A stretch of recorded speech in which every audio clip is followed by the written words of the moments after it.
Here's a David Perron interference penalty. I think you can make a case here for a major penalty. Watch his approach to this contact.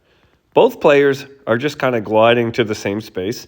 There's potentially going to be a collision, but that Florida player has not looked over once. He doesn't really even know Perron's coming. Perron is clearly looking at him the entire time. Look at his eyes. And he's set up for contact already.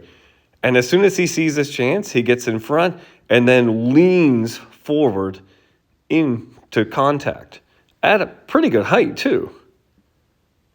This isn't a player who's caught off guard and there's a imminent collision that he can't do anything about or avoid. He turns right now towards the player again, puts his stick up, gets cocked and ready, lowers down, waits, and then boom, shrugs the shoulder upward and outward with force. He could have done a lot of things differently. He could have altered his course away from the Florida player instead of towards him, and he could have not driven upward and outward into that contact. Right here, he sees what's happening, and he makes a choice to get cocked and ready and load up and then drive through. And I know that's super slow motion, so you can tell me it looked like he had way more time than he did, but let's watch the play in fast motion. Same thing, like he has all day to react, and he drives through.